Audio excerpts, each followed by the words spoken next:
Bene. Bene. Je suis Bene. What's up with your name, Makita? What are these capital letters? Who capitalizes the N in your name? What? Eosir was annoyed by no capital letters. He wanted a capital A, but he got a capital N instead. What's wrong with you? It's disgusting.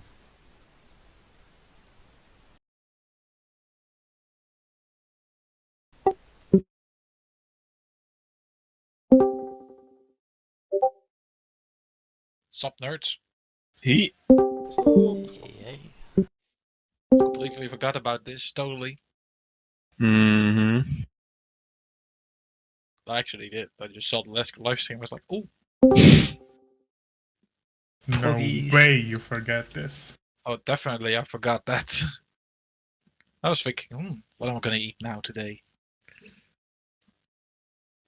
Well, that's gone for the next 90 minutes. I don't think we'll need 90 minutes this time. It's 2 bosses. 2 bosses in a Q&A. Ah, those two Thaddeus guys hit a lot. Viren, can you summon me to Crossroads? I can, yeah, sure. Because they are popping one in 17 minutes. 17 minutes?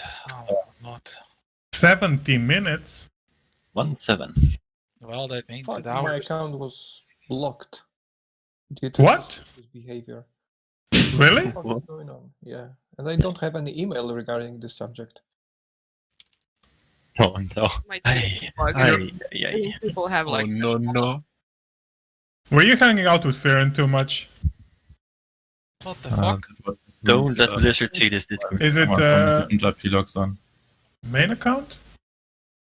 Look at these No, birds. the other account. What? Did somebody get banned? No. Maybe it's because you're in a different location, Figo? At least it sounds like it. Yeah, I think it might be because I'm in a different location. Well, that's why then. Ah.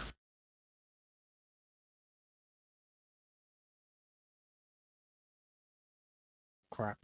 But yesterday I was also in a different location and I logged in. So, Were you ever logged in before in that other location? no. Is it close to your normal location?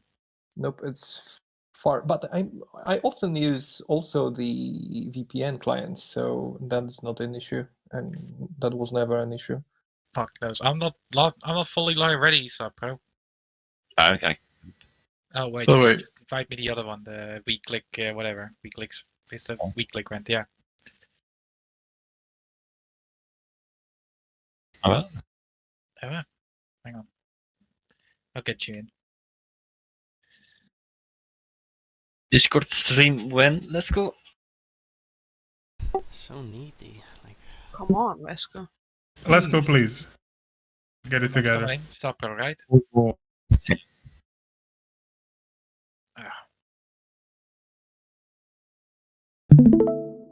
boy, oh boy.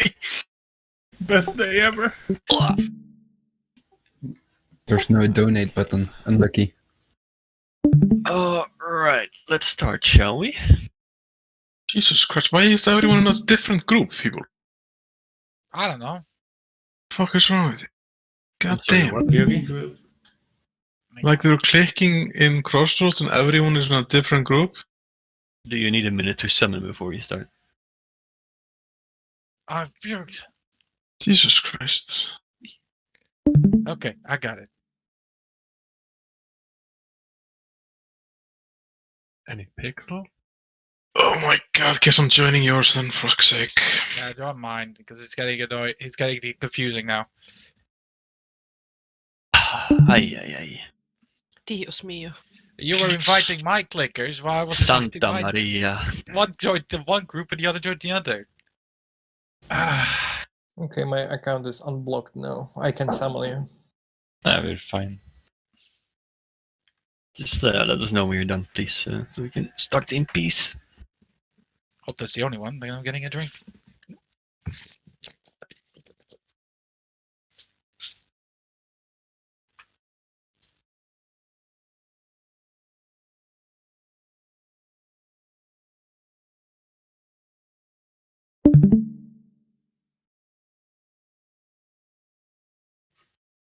Are you summoned?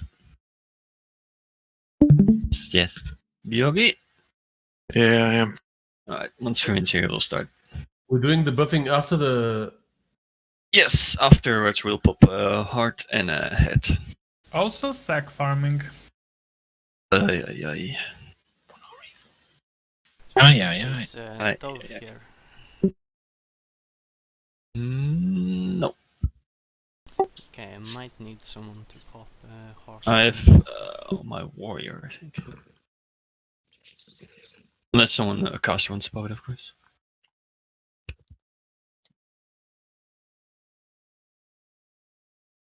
They're not supposed to see this. Well, what do you need? A portal for heart, or? Nah, Ash, Ash. I don't know how to say that without saying ass, but he can't be here tonight, so I need someone else to pop heart. Eyes. Eyes? Eyes. Eyes. Eyes. Eyes. Jay, can you pop it on your alt, or? I could if we need it, but Yeah. maybe you'd rather have a caster do it to actually use it. Why do Lesko have like a million icons on the right? How many background programs do you have running? Oh my god. Oh, dude. Potato would explode. This is the same thing when I see a coworker like with 100 Chrome tabs. No. Yeah. No.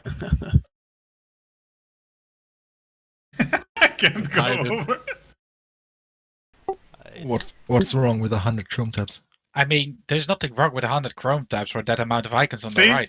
I am more. There's nothing wrong with that, but I'm more annoyed with that Cortana is still active on the left. Whatever, let's judge everything Lesko does. That's how we work. Worst Excel sheet I ever saw. Wait, why is no fear ward absent? I am absent. He's We absent. have a new column with band. Let's go. Yeah, we can He's start. here as well. You can pull up the image. Let's go. We can start. Here we Right. go. You only noticed that Right, after 3 right, months, by the right. way. All right, Sharon, time to be quiet, please. Yeah, I'll mute myself.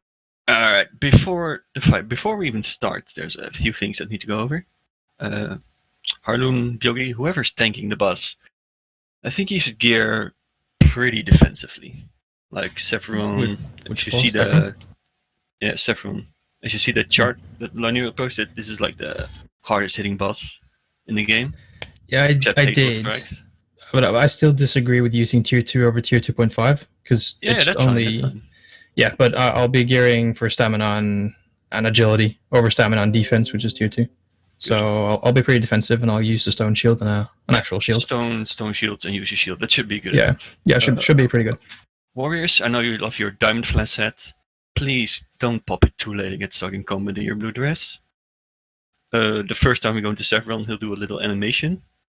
You probably all know it. The bones roll around and it grows more and more compact. Just pop it before we start combat, please. We don't want to wipe because of some dumb shit. Does the combat start when he starts assembling or when he's No, assembled? no. Once he's fully assembled, the combat starts. So you have some time during the animation. Do we know To, that or do we hope that? Sorry, what? Do we know that or do we Yes, hope yes. that? It was like that on PTR and it was like that on private servers too. Healers. This is the healer fight in vanilla. No other fight relies on healers this much. There's going to be constant damage going out from the Frost Aura, as well as big spikes of damage on a tank from the Cleave and people eating Ice Bolts. So we need to manage all of that and manage our mana. So this is our fight, so to say. And just in general, everybody use your Frost Resistance gear. Disable any weak auras or macros that remove heal over time effects. Don't use an item called Crystal Basilisk Spine. It shares a cooldown with tubers, runes, mana gems. It's not worth it.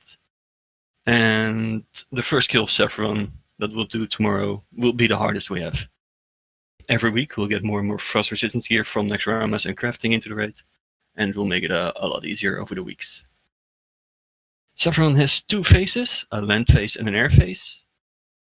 There's no third phase, there's no enrage, there's no frenzy. He'll just alternate between these two phases until he dies. The only exception being when he's 10% or lower, he'll never go into another air phase. Now, before we go over the mechanics, I kind of want to go over the positioning first. As you can see, this beautiful image. The entrance to the lair is on the right. And we're going to split the groups. 1, 3, 5, 7 will go left and spread out there. 2, 4, 6, 8 go to the right and spread out there. These groups will mostly be the raid groups. The only difference is mages will be spread out and healers will be spread out. We'll go over why later. As you can see, don't be in front of the boss and don't be behind the boss. I think the tank should be on the other side. Let's go. That'll make it easier for phase 2. Imagine swapping it around. He faces the entrance, and you don't stand in front of him because he cleaves like Vil, that chains, and you don't stand behind him because he does a tail wipe.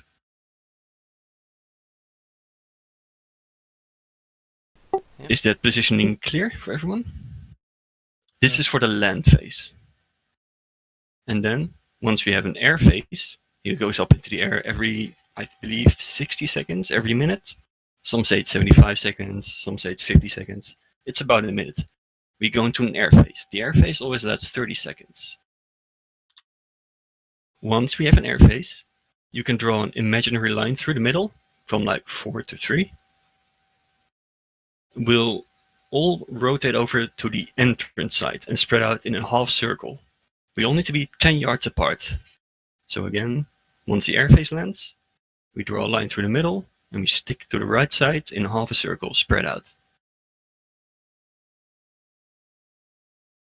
Yes, like that. 10 yards apart. That is the positioning for Sephiron, and we'll do this until he dies. Are there any questions about positioning before we go into mechanics? This new positioning is only for during the air phase, so after the air phase is over. Yes, once the air phase is over and he lands again, you go We back. just reallocate into this semicircle. Yes. Okay, got it. Land phase, spread out on the sides. Air phase, spread out on the right. What's the spread radius? 10 yards. 10 yards, yeah. So this initial position 7531 is only for the first ground phase. Every ground phase, we move like this. Every ground phase, okay. So we go back to this position. Yes. So you basically rotate between these two positionings depending on which phase he's in. Okay. The side to the right is where we teleport, right? And to the left is Kel'Thuzad. Yes, we come in from the right, and left side is the hallway to Kel'Thuzad. Please just tag me if you have a question in the discussion, else we can continue. Yeah. The entrance is on the right, Kel'Thuzad is off to the left. We face him towards the entrance side, and it's easier for the tank. Can do. No questions? Then we can just go over the mechanics. Sephiron is not a complicated fight. There's a few mechanics. First we'll go over the land phase. He casts a blizzard. And what do you do with blizzards? You don't stand in them. The only exception is that this is a smart blizzard, I think they call it. It's a smart cast. It moves around and it follows players. So you always need to be aware. If you get caught in a blizzard, you'll take like 4k damage every 2 seconds and get slowed a lot. So you're most likely dead. Don't stand in the blizzard. Didn't it cast in a straight line instead of following players? Not sure. I think it said it followed players. Like I was watching some PTR and some explanations. It said it would follow a player. In a sense, but it's sort of a straight line, but it can also curve, but it doesn't really follow. It's like if you remember the green world bosses, the green dragons, like the sleeping fuck would also move around and follow players. It's like that. So, How big is the blizzard? Can you actually blink through it as a mage? Yes, you can. As you can see, here's the animation, and now you pop your diamond flask.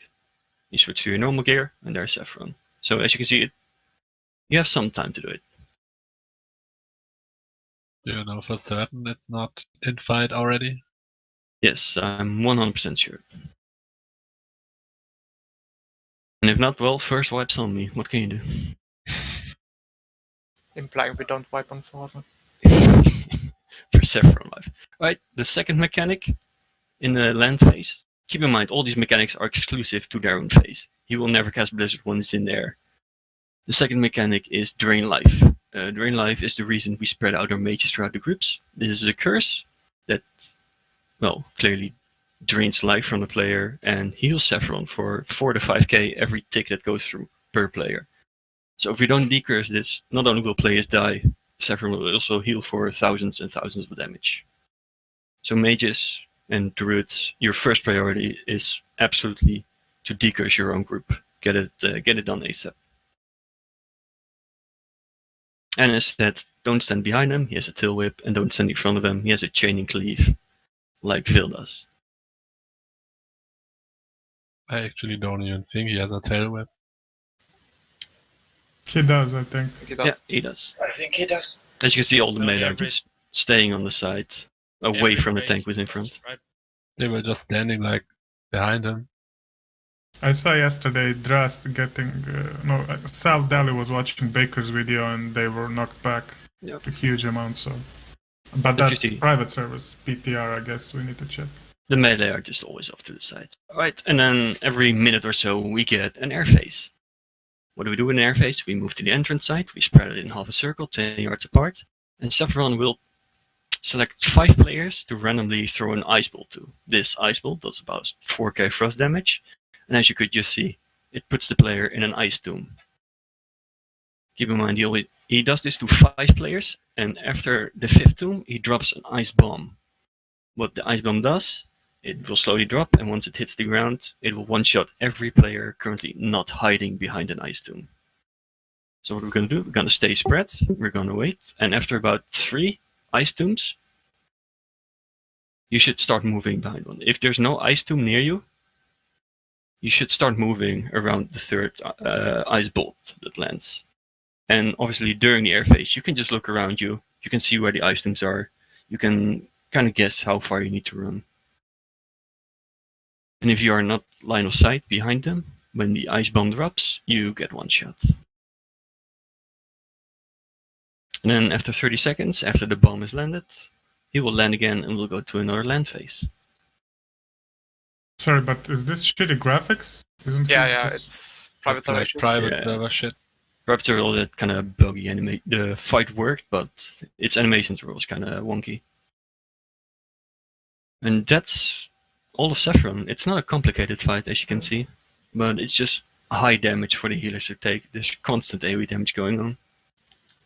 One more thing. When he goes into the air phase and he shoots the ice bolts to freeze players, you have to be spread out because the player that gets hit, around him, it does AoE damage. Yes. So That's why we spread 10 yards. yes, you have to spread out. The DBM will probably tell you if someone is close to you, so you can spread out. So you just stay spread 10 yards, and then after, I would say, 3 ice tombs, if there's nothing near you, then you start moving. Yeah, and don't go too early to an ice block. If like 10 people hide behind an ice block and there's still ice blocks to be made, and then you get hit, every one of these 10 players gets hit and most likely die. I believe you have 5 seconds after the last ice bolt to get in cover before you get one shot. Also, isn't the ice bolt instant? There is no cast Yes, animation. it will just target the player, the projectile flies towards it, and you just get stunned and frozen, that's it. I heard on PTR on the clear that rogues can vanish it. Don't. They probably can. Do you really want to risk It's it? better for us to get more blocks. Yeah, for So the we have flexibility, yeah, I know. Yes, we have more space to hide, more blocks to hide. So please don't. I also think don't. you can't attack him in the air. It's like Onyx. Like melee shouldn't be able to attack him with auto attack. Yeah, only specials, right? Yeah, it should be specials Only only. specials, yeah. Could we check like a PTR of it, just to be sure? I mean, You can hit him, or? Yeah, I mean, this is kind of wonky, like I barely see when the air phase is going and then there's a bomb, you know, like... When he's running into the middle. I think if you watched this on normal speed and not 1.5 Yeah, it was times sped up, speed, yeah. you would be able to see it, because this was like giga speed.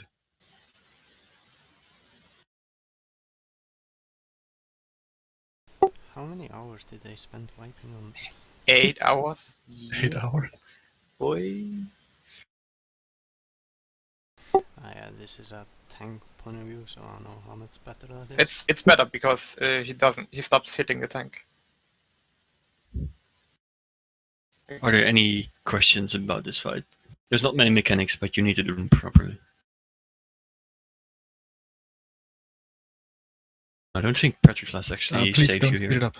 Can you take normal speed? Thank you. You also saw them rate warning moist toilet, or how you call it. It's to remove the curse on your own. Like if you have those still, you can just bring them and use them. I guess people are rate locked already, but they're usually used to remove the curse. Yeah. Yeah, I completely forgot about those. Of mages and druid will be spread out among the group.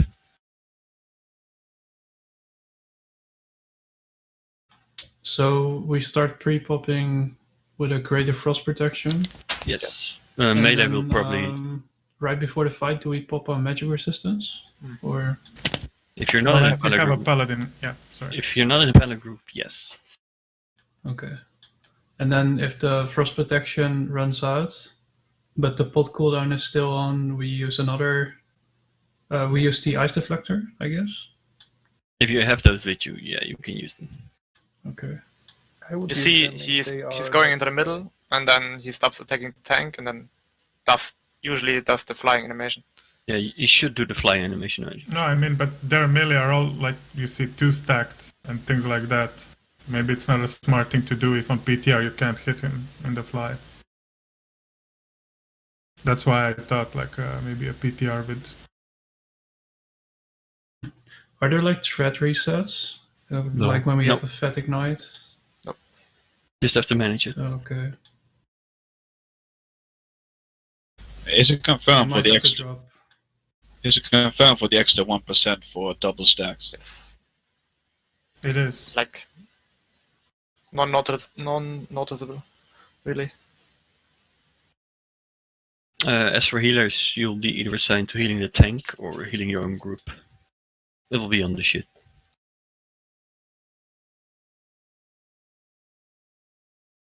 Any questions about Saffron before we move skeletons out?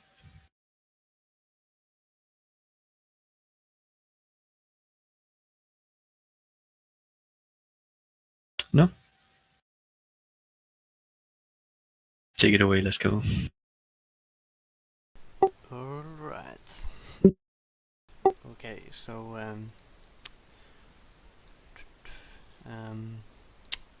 let's start with going over the positioning for KT. So here we have a picture with numbers and players assigned to each spot. So for example, I'm number 1 here and I'm in this position, and I've tried to position it so we have 1 mage here, and then the next one is 1 is here, and then 7 and 9. So these 4 mages are like close to the melee and should focus on seeping whatever mind controls we get during the fight. And the same with the priests. We have 1 priest here to shackle the ass from this side, and yeah, so Leos and Atsuman are over here, and Dove and AFK Heal are on this side. I will go over that more later, and but basically you need to know how to position yourself. This is the throne, this is the entrance, and you need to remember your spot and stay there during the fight. If you get MC'd and you have to run somewhere else. I guess I can also go over the melee groups while we are here. We have a lot of melee, so it's kind of a problem because of the mechanic I will go later, Frost Blast, that we can't stack too many melees. So what we have is we're gonna place 2 melees outside, and they're just gonna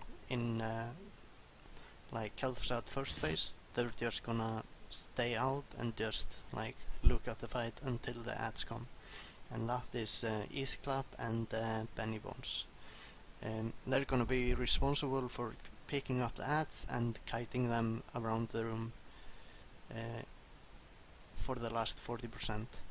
Then we have 5 melees that are assigned range spots close to the middle. So we have spot 3 and 8. So it's 3, 8 and 28. Now I will go over later what that movement means, but like you need to know your position. Okay, so if I go over the mechanics, we have 3 phases, and phase 1 is just bunch of ads in the middle. Like we have to run together into the circle, and when we come into the circle it will spawn ads outside, and they will slowly walk towards us. We need to make sure to not pull anything extra. This is not Rather Lich King Nax, and the abomination like hurts. So yeah, we have 3 types of ads. We have these abomination that needs to be tanked. They kinda hurt, but they're hitting for like 3-4k each hit, but they died very fast on the PTR. So Also stunnable. yeah, they're also stunnable. So just tanks, just make sure we pick up every abomination. Melees, don't over aggro. Casters, don't worry about them. You have another ads to take care of. And that are the small soldiers that slowly walk towards the raid, and if they reach a target they do a 3k AoE damage to the raid. So if a skeleton gets into the...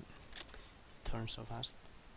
So you can see here we have a skeleton that's walking towards the raid. Hunters are pretty good to take care of these. Like they have relatively low health. I think it's like 3k or something. I think they die in like 2 spells or something. So we just need to make sure to kill those before they reach the raid. And then we have these ghosts that slowly walk towards the raid. If they reach a target in melee range, they will do 7k shadow damage to the raid and knock back the nearest 3 players. So it's very important to not go near either the ghosts or the skeletons. And I don't know, Gag, if like you have your pet out at all, but you at least make sure to never send it away, and you don't want to multi-shot anything. We probably will have it dismissed for the first one. Yeah, I think it's probably best. I don't know if it can chain frost tombs as well. Yeah. So Exactly. you probably just wanna like keep it like just have it dismissed for this entire fight. So yeah, this is pretty much phase 1. It's like 3 minutes, or don't remember how. I think at least takes forever and it's very boring. So, but it's important to keep the focus up and make sure nothing reaches the middle apart from the abominations, and make sure to kill everything before it reaches the middles apart from the big guys. I think the phase is 5.5 minutes exactly. Oh yeah, 5.5 minutes. It's takes forever. And it gets very tedious if you wipe a lot to do it again and again. But in the when the phase is about to be over, you will see the ads around will despawn apart from the like last guys that spawn. And then we need to quickly burn down the... yeah, you can see now here the truss in the sections have despawned, and now we have to make sure to firstly kill all the skeletons so we can spread out. And you see one here is almost reaching the middle. So and then after 5.5 minutes, Kel'Thuzad will become active. Then we need to quickly kill everything that's still alive. You will probably have some ghosts around here. You need to make sure to not run into them when you're going into positions. So it's very important for the range to burn those down pretty fast so we can spread out and be ready before the first frost blast and mind control and everything else that Kel'Thuzad does.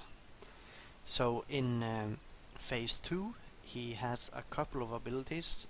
First, there's a Frostbolt. It's a 2-second cast, and there's 10k frost damage to the primary target. And that's the spell we need to kick. So if we take a look at the sheet, we have like these 3 melee groups have assigned kicks. So we have kick group 1, 2 and 3, and you guys, you need to have macros to say. So let's say the first Frostbolt gets kicked by group 1, so we have Sapro, Gianon and Unlikely kicking the first Frostbolt, and then when they kick, you should get a say up, like group 1 kicked. I think someone also had a Vigora for this, which will probably be used in the end, but I would rather not rely on that for the first kill, because as the authors said, I think that they haven't been able to test it, but it should work. But so we have group 1 kick the first one, then group 2 kicks the next, pops up the say, group 2 kicked, and then it's group 3. And after that, 1, 2, 3, you know the drill. Obviously the other melees that are also not assigned, they can help kicking if they see a cast is about to go through. It's always nice to have extra kicks, and it's kinda important to interrupt that, because it can easily kill the tank.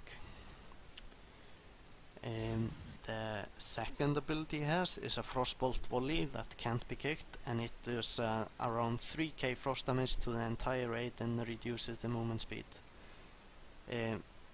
Oh, it's an instant cast, yeah, right. And he uses this about every 15 seconds, and that's the major raid damage that happens in the fight, and it's quite heavy, so you still want to have like Juju chill, and you don't want to have any frost resist gear unless you have really good pieces, but you want to use frost wards, and we're gonna pre-pop frost protection potions, and melee probably want to use frost protection again when they can, and ranged as well if they can get away with it, but you might also need mana potions, because the damage is quite hectic. Then he also does chain MC every 60 seconds, mind controls 5 people at once, and it's really important that we use any CC we can to get rid of them instantly. It's the same as I think they get increased 200 increased damage and 500% healing. So they will buff and heal Kel'Thuzad, and the melee can quickly kill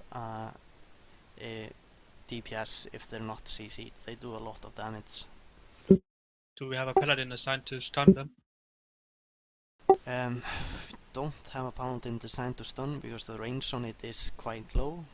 But obviously if you get a mind control close to you, you throw out a stun, you throw out a fear.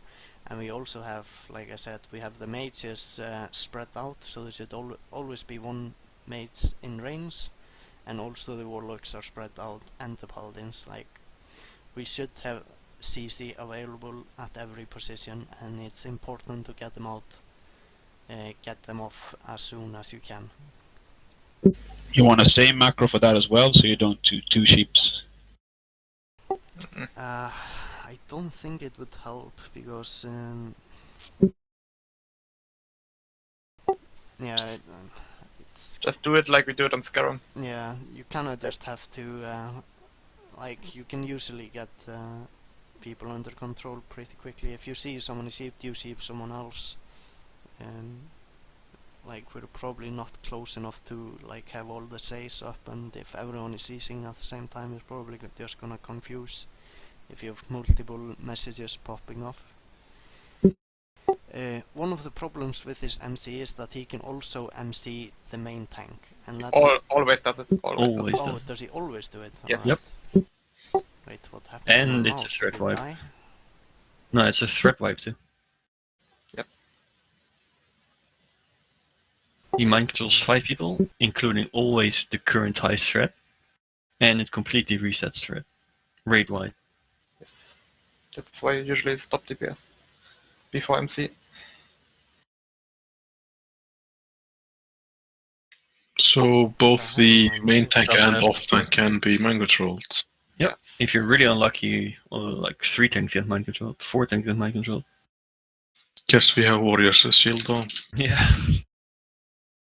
Yeah, but it. Just maybe have range not do any damage the first second just so he doesn't displace and shit.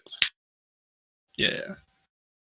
Once you know a mind control is incoming, which can happen once every minute, like the cooldown is a minute. Once you know, you can usually just kind of stop DPS and wait. Does he hold it or does he instantly cast it once 60 seconds? He can hold it. He can hold it for a bit. He is a little bit annoying with that. Like, it's just a queue of spells. Like, he is gonna. He will usually do it like 10-15 seconds after, but it's no set time. It's not always at the same time, which can make it quite difficult to play around. But yeah, okay, yeah, I forgot about that. It wipes the entire threat. So basically you just slow down DPS, wait for MC to go off, let the other tank get it, and then get him back in position. It's always a good time to use a bandage if you are a bit hit from the frostbolt volleys. Unless you have to kick the next cast, then you are alert, of course. Unless you're a melee, I guess. Yeah. Okay, the fourth ability he has is Mana Detonation, 20-second cooldown, randomly applied to a mana user. The player will explode after 4 seconds, dealing arcane damage based on the maximum mana to all players within 10 yards, not himself. This will burn half the current mana pool. So you can get quite unlucky and get a lot of these, but that's the reason why we have to stay spread out as much as we can. Don't so you don't take damage from other people getting mana detonation. It's nothing really we can do about this. Just I don't know if like mages should save evocation for like low percentage, so you will definitely have mana for the last phase, and healers probably don't want to blow like both their pot and rune cooldown at the same time in case you get mana detonation again, and then you sit with no mana and unable to do anything. But it's kind of hard to. It's so dependent on the situation what you should do, and you kind of just have to work out the best system. You can get really unlucky and get chain mana detonation, and then you basically just have to wait for your mana to be back. I mean, you just read it. You don't lose mana yourself. You do. Yeah, you do lose mana. It's only around yourself. No, that's damage. It only does damage to people around you, not yourself, but it burns your mana. Okay. So it burns your mana and does damage to other people around you. So yeah. Then it was weirdly explained. Yeah, I might have skipped some words in the descriptions. But the next ability he has is Shadow Fissure.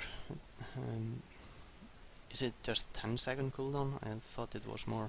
But it's basically just a void zone. You get like a red circle around like under a player, and you have to move out of it in 3 seconds or you die. It's like 100k shadow damage, so it can't be like you don't survive it if you get stuck into it. So it's gonna spawn under a random player, you move out of it, and then you move back into position when it's disappeared. Only 100k? Yeah, about that. Might be irresistible. But anyway, just move out. It's fairly easy. You have 3 seconds. It can get like it's only a problem if you've if a frostbolt volley has just gone out and you're slowed, you have to be really fast moving out. And the last ability he has is Frost Blast. It's a 30-second cooldown. It places a player in ice block and drains or does 130% of their maximum damage in 5 seconds. So they need to get healing in under 4 seconds for 30% of their maximum health to survive it. This changed to everyone around you in 10-yard radius, and that's the reason why we can't have all the melee stack in one spot. And the same for the ranged. Like, if we get it on ranged, it should only be one player, but if it's in a melee group, it can be 3 people at once. And that's why it's very important for those that are assigned these positions, 3 and 8, to move out when there's a possible frostbolt.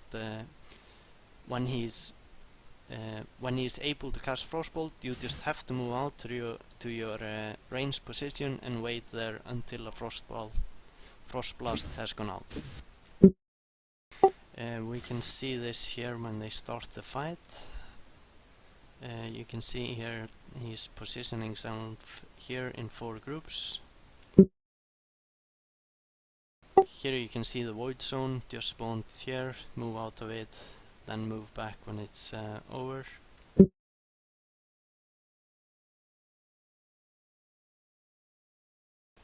Then There's we have the yeah.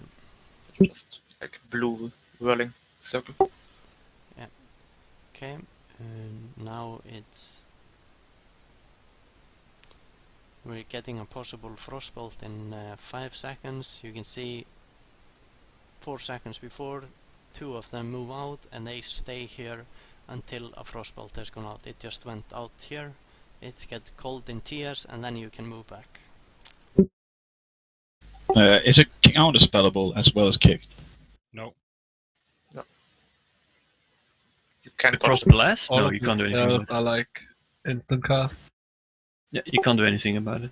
No, the one that you can kick. Can it be Yeah. counterspelled? Yeah, it's a probably, kick as yeah. well. Yeah, I think it can. So, like, mages can throw out a counterspell if they think a blast is going off, and we can assist if, like, the rotation like fucks up and everyone is on cooldown. But with 3 melee groups, and it should be like the melee should be able to take care of it alone. So now we have a mind control going out, MCs, you see the next tank tanking over. They get stunned, fear, sheep, all the MCs. You can see the sheeps going off, some MCs breaking, need to reapply it. I think 2 people just died to the MC. You can see the frost volley going out, dipping the the whole rate to 50%. Now you can see it is a possible frostbolt, so they are staying out until it goes off. And it can take a little while, it's like 5 seconds now. They just stay here until it goes out, boom, and you can see the other melees moving in.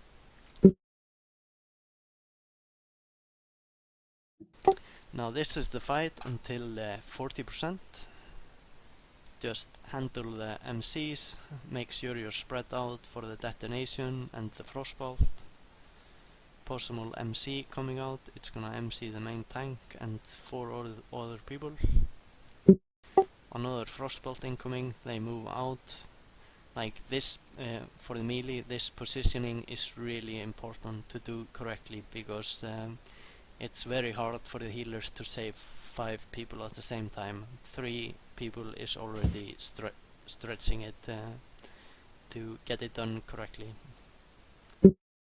It's not LOS mechanic like Saffron's Blast. You can target heal. Yeah. Also, it is 104%.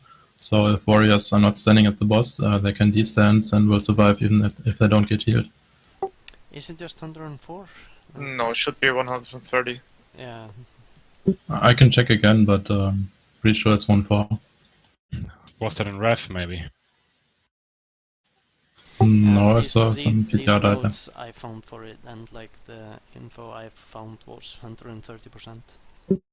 It's a lot of damage. Is it current HP or max HP? Max HP. Max HP. Mhm. Well, let's count with 130. It's better to be over-prepared. Yeah, it's so you need to land like I think shield works from priests. Yeah. So what you used to do is like one flush shield target and a shield, and like hope that's enough, and like some other people got some heals on it as well. About the melee positioning, shouldn't the off tank be in melee too? Or maybe even the third tank? We have 2 tanks in melee right now, right? And 2 staying out. What do you mean? Do you want The off tank or the second tank should also be in melee. The off tank, Agri and Harloon will both be in like tank position. They don't have like on the seat, but they are on the T position. Should they stack for Frost Blast? I don't think they should stack. No. Thing is, we will get like a lot of parries, and it might be a problem in case, like concerning threat. So I would suggest to move to M1, and I mean, tanks should be like aware enough to react accordingly, like according to the situation and to the current like threat status. We can't really tell it now. Yeah, but like the MC wipes all threat on the raid, right? It's not just the MCs, so you're always gonna get parried anyway. Yeah, but the tank might die. Yeah, if you stack the tanks and the tanks get frost blasted, then that's an issue. Then it's quite likely the tank dies. How did we used to do it then? You said a tank in a melee group, like so M1. Tank in M1. Yeah, one tank in M1. Stack 4 people there then, or? Yeah, you can stack 4 people there. Like it's maybe stretching it, but that's what we did all the time. We had only 1 tank stay out, right? We can also just have we can have the tank in M1, and then we move 1 person from 8. So let's say Yaldi goes to. So Yaldi moves to position 28 and is in group M2. And then like you can have second tank here. Wouldn't that work? Yeah, or have a rogue move out, I guess. So the tank is always near in case when mind control happens. Oh yeah, I mean we can, or just unlikely.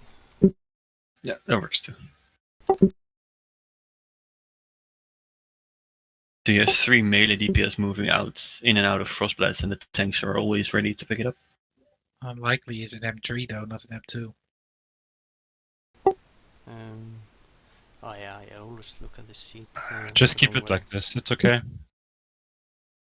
As long as we get the idea that the tanks are always on the boss, and melee DPS have to move out for Frostblast.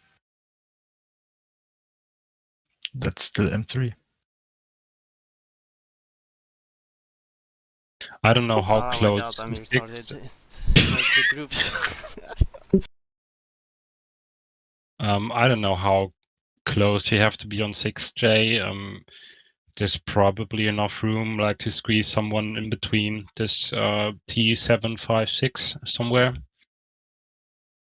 In the real world, so that shouldn't be a problem. I mean, a tank can always go there in case Frost Blast is about to happen. Oh, my aura is like 40 yards radius, so there's plenty of room. Yeah. Why don't you just put the second tank in group 3 then? Yeah. Like, what are you doing there? That's some weird ass fucking voodoo magic. That's quite doing. Fucking inbred. What do you mean?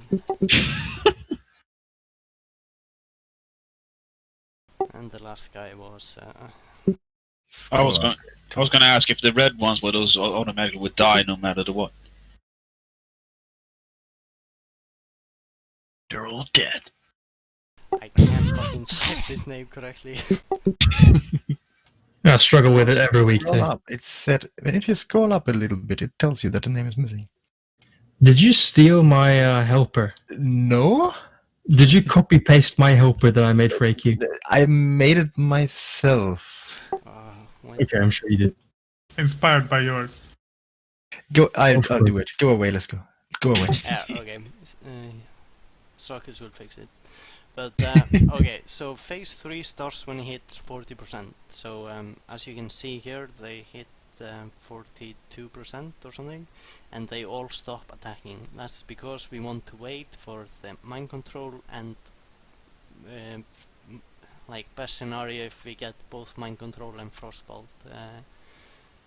in a short period, so we can push it to last phase without having both frostblast and mind control for a while.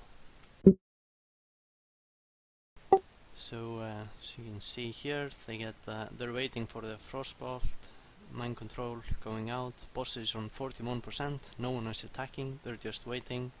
Frostbolt blast goes out, and then they wait for the MC.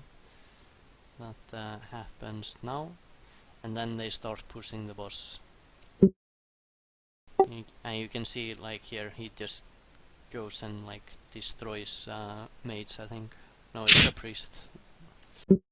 So the MCs, like, it's very important to seize them right away. So, what changes at 40% is that he's gonna spawn 5 of these ads, crypt lords. So these ads do a lot of damage, and how we handle them is that we get 5 of them. You can shackle 3 of them, but if you shackle another one, after 3 are shackled, all 3 shackles break. So we have 4 priests, so depending on the spawn points, 3 of them take a shackle target, and they shackle those targets right away. So the 4th priest that doesn't have a shackle, after 3 are over, he can only shackle a target that breaks loose. And this is something that can go wrong very quickly if, for example, one shackle breaks, it moves away, someone else shackles, but the priest that had the previous shackle wants to fix it and shackle another ad that's close and running. You're gonna have 4 shackles up, and everything is gonna break, and they're gonna kill some healers. So it's very important to be vocal about what you're shackling. We're gonna mark the ads. You call out, I'm shackling star, and or like purple, circle, and blue. So we have 3 shackles, and then if your shackle moves out of your range, you have to call it blue loose and see if the other priest can fix it for you, because you don't want to start running into the middle, trying to follow your ad, trying to shackle it, and then you're gonna chain frostblast and mana detonation and probably die in the process. The other 2 ads will be picked up by Björki and Benny, or they should aim to pick up all the ads and tank them, and then they get shackled. So it's good that if the tanks can build some threats on the shackles before they get CC'd, so they don't go straight to the priest if it gets broken. We could do that afterwards, so like we can run towards the target, tell the priest that he's supposed to reshackle within some seconds, and just do like a heroic drag into a bloodthirst and just reshackle them. You're not going to be specced into any bleed damage, so you should be able to hit the targets and then reshackle them. Yeah. Don't put rent on it. Also, I think the ads are slowable, so you can hamstring it, or if you're a mage, you can hamstring it, and both Easy Clap and Benny will have piercing shout spec, so they so the ads they are tanking, they should be kiting most of the time. Just kite it around the room in a circle, and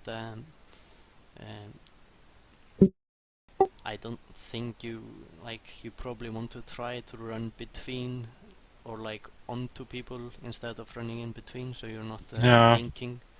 I mean, since it doesn't matter because of your mana, you should probably try to take the auto ring and maybe try to avoid being too close to two people at one time. But it's fine to stand on one guy because that doesn't really matter. Yeah, and we're gonna save our cooldowns for 40% and try and burn it down really fast, because this phase can get chaotic very quickly if adds are loose and like something is breaking there. The tank is trying to run there to pick it up. Like the ad tank gets mind control. That's the worst thing that can happen. Yeah, the ad tank gets mind controlled. I don't know if you can root the ads. Can you frost nova them? I don't know. I don't know, but like mages as well, if you see ads getting loose, casting like a rank 1 frostbolt to slow them down, it helps. Just make sure you're not breaking any CCs. Wouldn't a Frost Nova or routing them count towards the 3 possible CCs? Possibly so. Yeah, it might also do that, and probably the same with stuns and other stuff. Yes, you don't want to stun them if they are loose. Yeah, you wanna save your hammer for the MCs. I don't even think that's possible. Yeah, you probably can't stun them. Like. Will any of the tanks that kites the ad, will they have piercing channel? Yeah, they will both have piercing howl, so they should be able to tank it quite easily. But you can lose your ads quite quickly because you're not hitting them, and like healers can grab the aggro and everything. We probably want to, if you see a tank running close to you with like after a frostbolt volley, you wanna dispel him so he's not slowed. And yeah, but mostly we will save our cooldowns for 40%, and then it's just a matter of kill it before it kills the raid. Benny, if you like run across the ad I'm kiting, do a little threat on it just in case I'm mind controlled, or if you're mind controlled, then I probably have some on yours. Cool. Yeah. So you can see the ads running here around. We have 2 in a shackle. They're gonna shackle the 3rd ad as well, I think. I think the tanks are building threat. Shackle broke on purple. Now they have 3, and now they both broke at the same time. Like it's a fucking mess. It's very chaotic fight, less 40%. Especially because you have to keep positioning. Yep. And I remember when I was doing this on the priest, like when you're shackling, like every second spell I casted was a shackle, just to because they break all the time. So you cast 1 shackle, you cast a heal, then you cast shackle again, just to try to make sure it doesn't move around. It's probably also smart to just start with 2 shackles in case the first one resists. Yeah, like chain cast it. As you can see here, like a lot of people have died. They're trying to kite. It's not really working out, but they're burning the boss at the same time. 50%. Like the boss dies quite fast, but like I said, it's important to. I think they killed it here, or did they wipe? Not they wiped. They It wiped. looks like There's 15 minutes to video, so probably. If you're wondering why some ads are bigger than others, it's because they have an ability that every time a player dies, or when they switch target, they gain a stacking buff that increases their damage by 15% for each application. So it's very important to have them controlled. Yeah. Yeah, that's also why it's pretty nice to have the tank start to build up some threat on the ads, because it's less likely that they will change targets a lot. Yeah, exactly. If you don't do that and it gets loose, it just like ping pong healing arrow all over the place, and it will grow its damage very fast. Then they will just one-shot anyone, even the tanks that are trying to pick them up. Yep. So I think that would be the play, to just have the tank start picking up and only start shackling when like the 3rd or the 4th ad comes. I posted the video of our first kill where you can also see Meitner kite them around in a circle. I have timestamped it on when the 40% happens. I know How these much percent players. was it 40%. when they come? 40. 40. It's They like come 1.2 they come million slowly. They vanilla. don't come all at once. They come like at the 40%. The first one comes, and then like 5 seconds later the second, and then so on. Yeah, well, I think when the last one comes, the boss is like almost dead because on private servers they had way more armor value and shit. Hopefully. Ideally. Yeah, it's classic, man. Everything there is faster. Even without world buffs, you will burn so quickly, even with CDs. Oh, we'll see, I Like guess. 1.2 million that dies in what? 30 seconds? Yeah, if everything is DPSing. But you have DPS stops, and you have also melee standing out sometimes. Who are these players? Yeah, I don't know. Look, Mom, I'm on TV. Agrillos. I think this fight ends with shackles breaking and some tank shield wall challenging shouting. There you can see Meitner coming in with a slowing head behind him. What is the sword? This must be Is fake this news. Oh, wait, is this this a can be tier my 3 name. helm? Is this a tier 3 helm? That gamer? Big sword. Was to play back then on actual servers. Sure, Dad. And you see everyone just keeps DPSing, and then I think shackle breaks. Oh, I just died. What? Worst case scenario, is it possible Yeah, for the shackle tank? breaks, and then someone picks it up with shield wall. I was gonna say, worst case scenario, can't you just tank them all, shield wall, and just rotate it with challenge and shout? Well, yes, but Yeah, if but a they're frost gonna blood do hits, more damage, like. But yeah, this like we said, this get really chaotic under So good. 40%. So oh shit, loot. Wow, the suspense. Can we go to the Excel sheet just one more time? So the position 28, which is where I am, do I basically stay there the whole time, or do I DPS and go there on Frost Blast? you DPS the boss when the boss is able to, like, when there's 4 seconds until a possible frost blast. I go back with Yaldi. Okay. You and Yaldi move to 28, Orang and Unlikely go to 8, and Linear and Larting move to 3, and you wait there until the frost blast goes out. It can take 3 seconds, it can take 5, 10, maybe 15 even. I think it's usually not that long. But it's very important that you do this so you don't chain 5 people in the middle. And Yeah, it's sure. also very important that the rain or the melee groups stay in their position and are not linking between each other, because if M2 and M3 stand too close, all 6 of you get ice blocked, most likely 2 or 3 are gonna die. Sounds good. And like, you have to remember to do this as well in the last phase, even though if you have death phase execute, like, you have to think about when you use your cooldowns, because, like, don't stay in and like DPS if you like boss is on 10% or something, few guys left, you stay in and then you chain the whole melee camp, and like then we're gonna wipe. Just focus on your positionings, remember to move out even after 40%. It should go quite fast, so we can hopefully time it so we don't have a frost blast right after, so you can go in and pop your cooldowns. Another question: is this map Norded or is this entrance It's not. position? No, it's It's entrance right position. Yes, It's it's entrance entrance position. Yeah, this is the entrance position. This is the throne. Like, KT starts here. So number 10, which is free, is where KT starts. So you can always think, so like I'm 1, so I look into the room, okay, the throne is here, 10 is here, 1 is here, right in front of this one. In the game, it should be about 1 hour clockwise. Rotation. Yeah, it's like only really slightly angled. So you can zoom into your map, it's basically the same. Yeah, just orienteer by the throne and we Yeah. should be fine.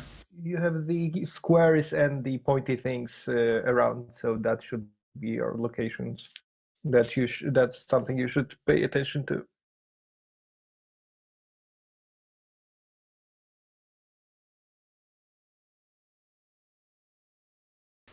Okay, any questions?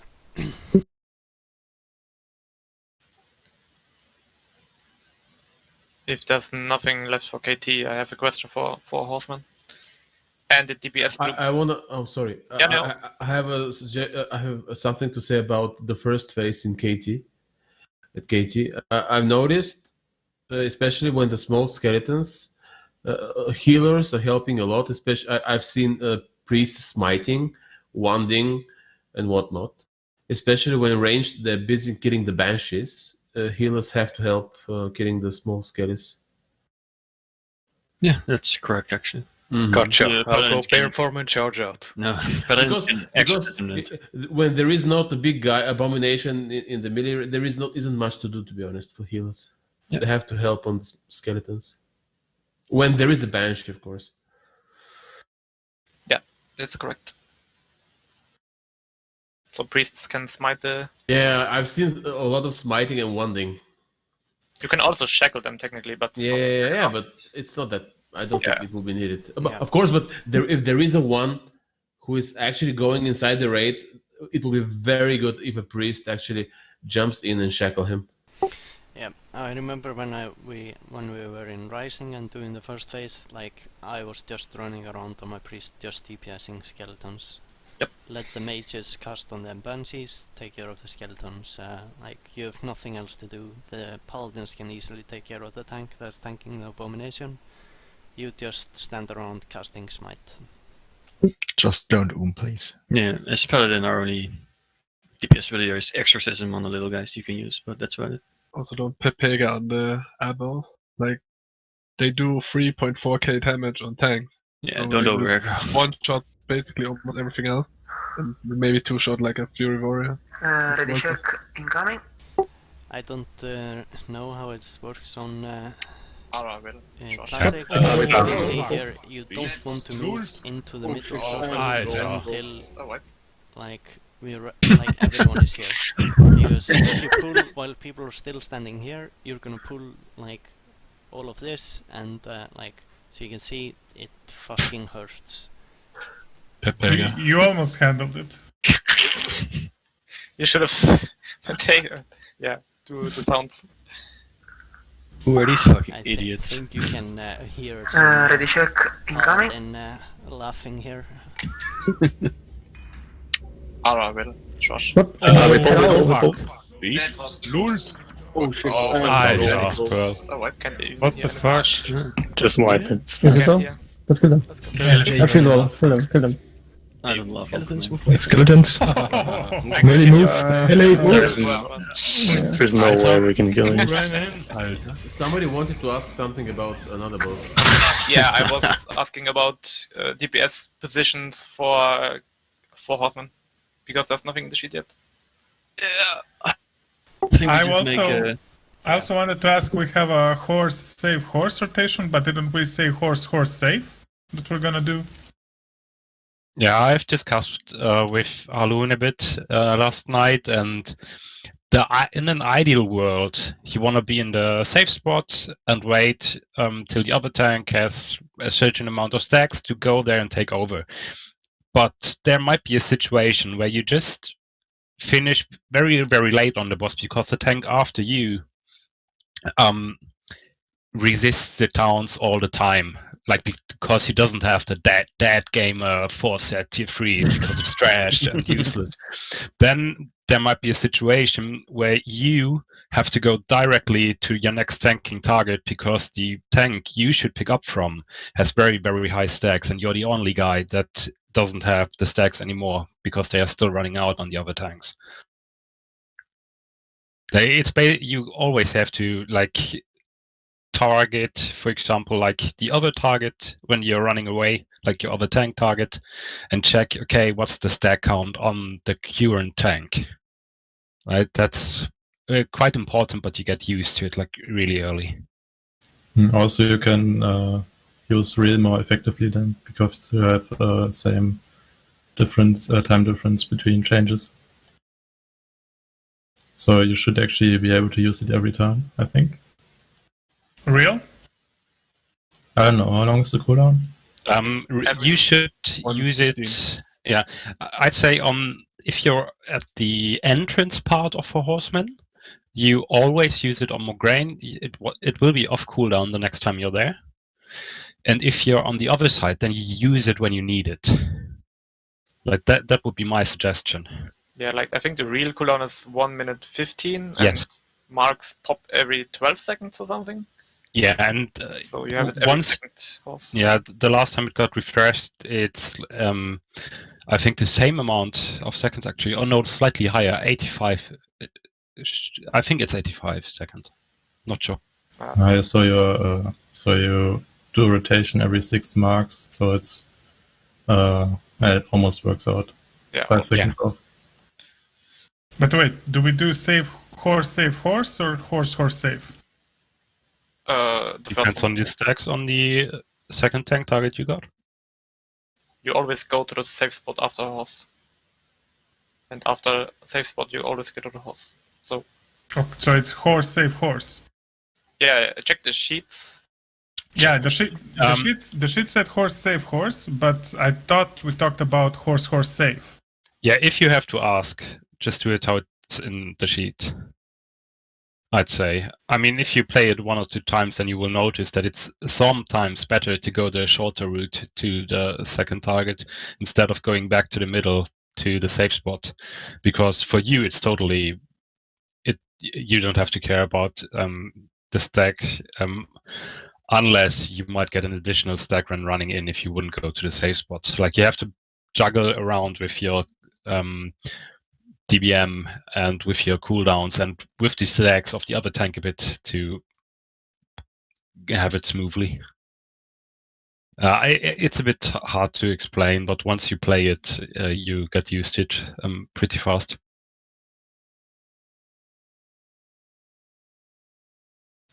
As for the DPS group, I think we'll make one slightly bigger DPS group. It's like starts on Mograine, push shield wall, goes to Thane, push shield wall, goes to safe spot. I think that's a smart play. Yep. Just need to figure out, like, I think we have 3 groups, 2 small and 1 big. Yeah. We'll put them on the sheet. Yeah. One more thing that I just saw in the last video. The kiting tanks on KT that kites the big mobs, they need like Blessing of Freedom or Dispel when the Frostbolt volley hits. Or else the mobs will catch up.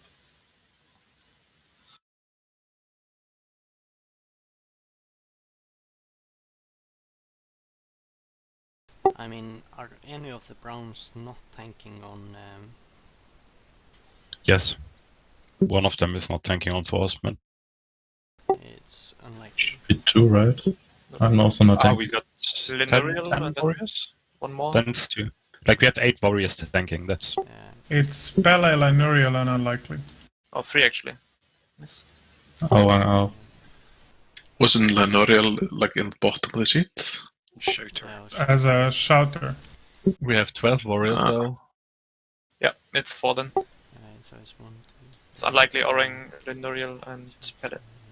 Can we count 2 more times? So you might get 18 then. Always negative sucks. What do you mean?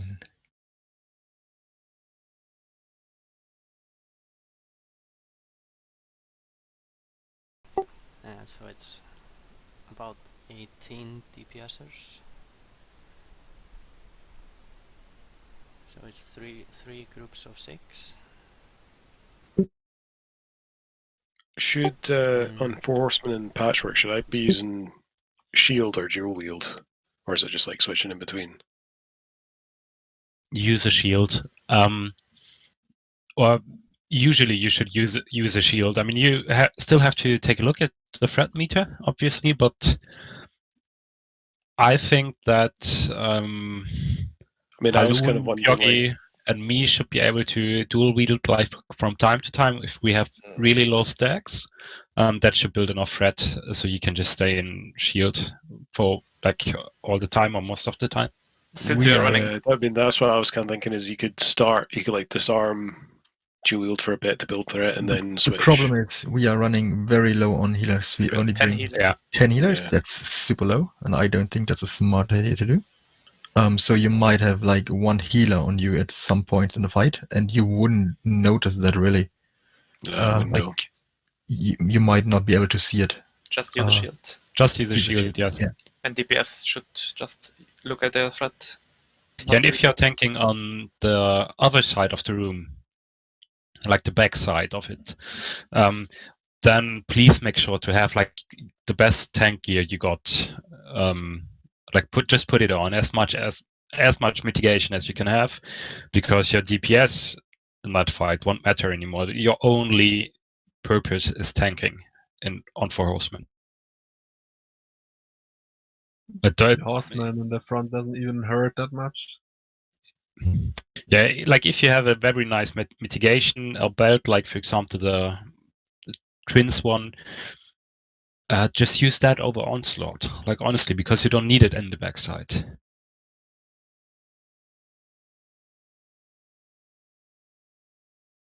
About the DPS groups, we could just have, I don't know if it's better to spread out the classes, but we could have like a mage group, then hunters and warlocks, and then rogues.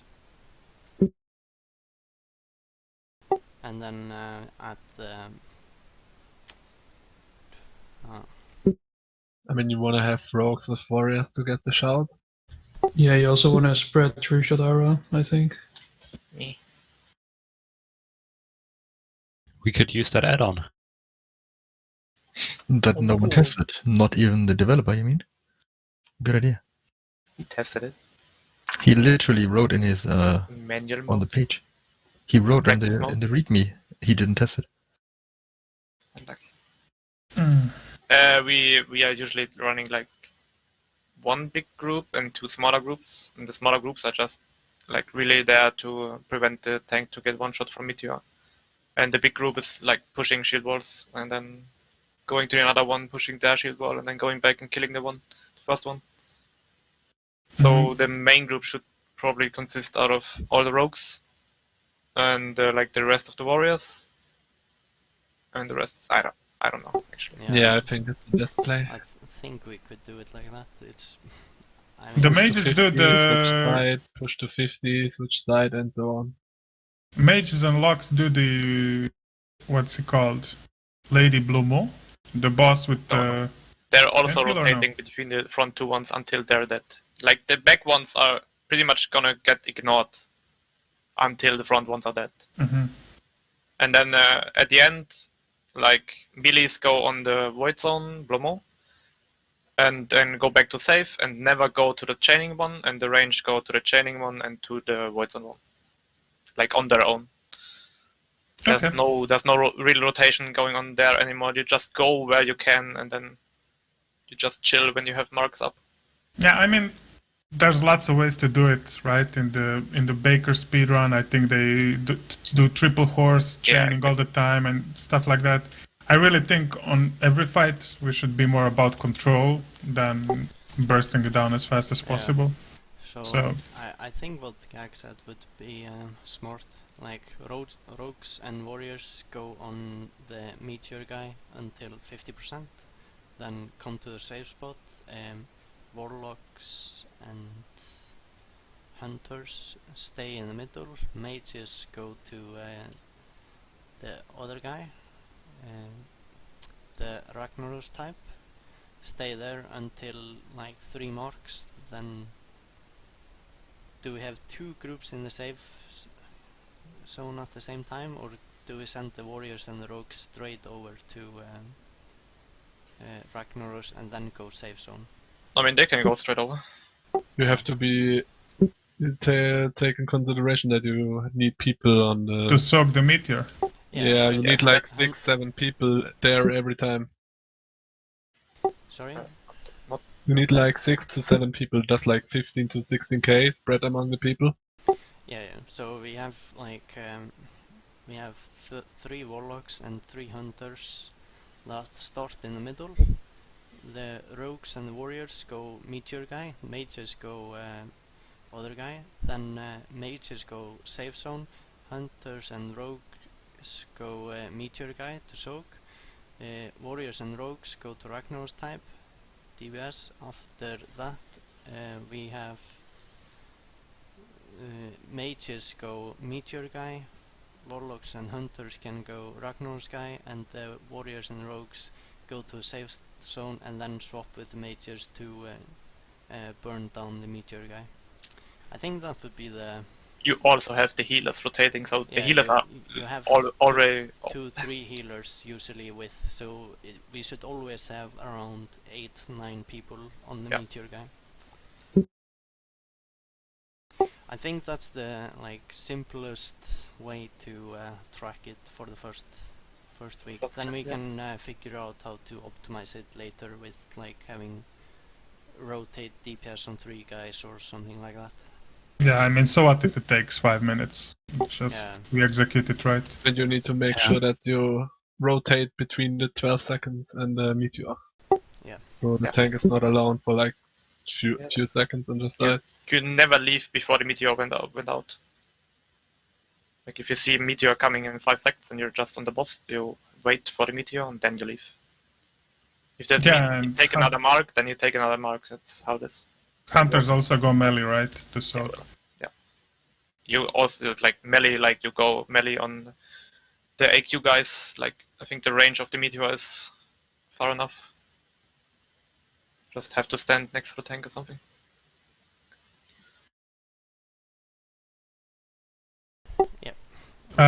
Question that someone, I think Benny brought up: do we have 2 hateful soakers or 3?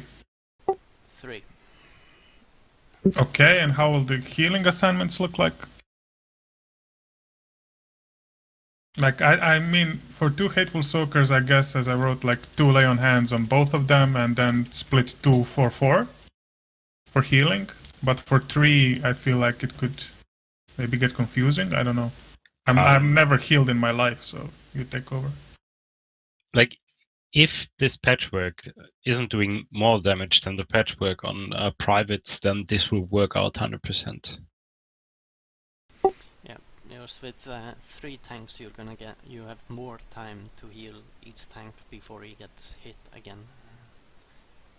But the amount of healing you have to do remains the same, so maybe even less because you can't really spend 3 lay on hands there, right?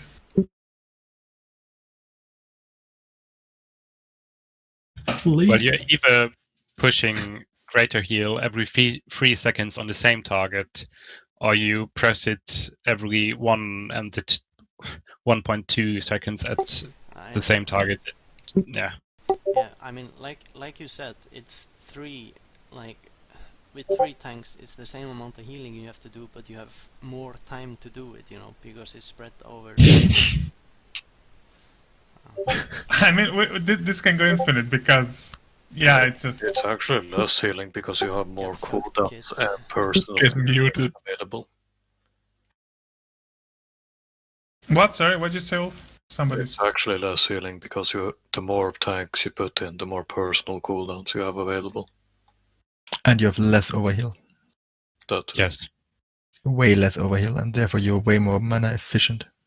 Yeah, Okay, overheal is very, very annoying if you're healing one target with a lot of people. Nobody gets top 4 threat then. We have to be really careful about that. Yeah, we have to test it. We don't know it yet. How it is in our guild. How is what? I mean, it could... Still...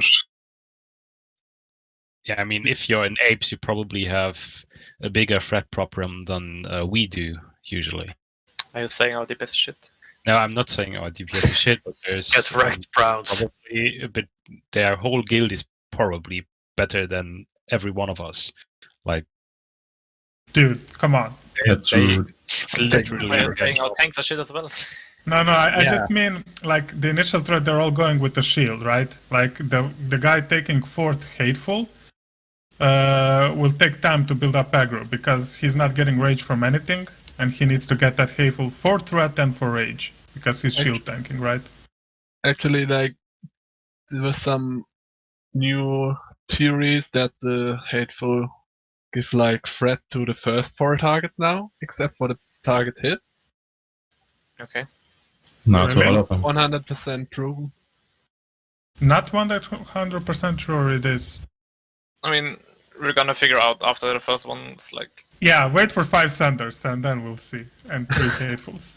pretty much. And just tickle the boss. Take everything slower than usually. It's not a speed run. Just don't die, just don't wipe. And if you get through like without wipes, we will take first, like usual. Yeah, I mean, we're gonna take it like as safe as we can, and just chill. Yeah, every death just takes so much more time than 5 or 10 seconds less on an encounter. I guess that's something we will probably be forcing like after the first run, but in the first run we should Yeah, for sure. try things out, see how it is, and then we can always adapt. And that always went pretty nicely. Yeah, okay. Any more questions? Who is the designated get quest from Chapel guy? I can do that. You had volunteered, Sokens, so... Oh, I can bring my alt there and... I can do that on my alt and then just share it to a main and then yeah, split it. I think Yeah, we're that's fine. just gonna like have some alt pick it up and... I gig, you do it, Grabs. I'll do it. Knossi does it. Easy. Fixed. Can you guys hear me? Yes. Yeah. Do we take into consideration popping another head? Okay, then... Yeah, we'll have it on backup, Giovanni. Yes, it is something that we're thinking about. Repopping buffs if we wipe or something, or we'll see. I mean, for KT, so after the last boss. Yeah, something we're thinking about. We have to see how it goes, right? Are we going to just keep going until we clear it, or are you going to end it at 3 hours? Dude, we're staying until 5 if it takes. If Titans can wait 8 hours, we can wait 5. When I get up at on Friday 4:30 and you're still in there, I'm gonna get pissed on you. I'll be up for however long it takes. I was just saying. You have every right to be pissed at us, Isle. After your damn puns today, yes. I didn't even make any puns. Anyways, sack farming, who's in? We To pull plan booths. to do... We're popping booths. Who's popping booths? We I are. am. Who's When? doing the heart? We are puffing buffs, but Dove hasn't answered me, so I don't think he's here. So I need someone, or I guess let's start with: does anyone need a heart buff? Yes. Yes. Alright, let's pop it then. Can we have just someone do it? Anyone here that needs to pop a heart? No. Okay, Jay, is your warrior there? Shall move over. Yep. So we pop heart when Mr. J has moved to the island. So, my war is on the same account. Can I log out or do I just alt F4? You have 50 seconds, so you can probably log out. I think you can just swap over. Like you could just start a new client and like disconnect yourself, log in. Okay. Unless you have a PC like Jark that is made out of potatoes. I No, think you'll be mine's fine. probably even worse. Oh. Then do like this: have somebody ready to summon you, so you can summon back to town. I'm already in Booty Bay. Don't worry. Do we have a mage in Booty Bay? I can come with my mage. Nice, nice, nice. We're going to get some knack summons. I'm sorry. I was gonna ask, do I log my neck summoners or Songflower summoners?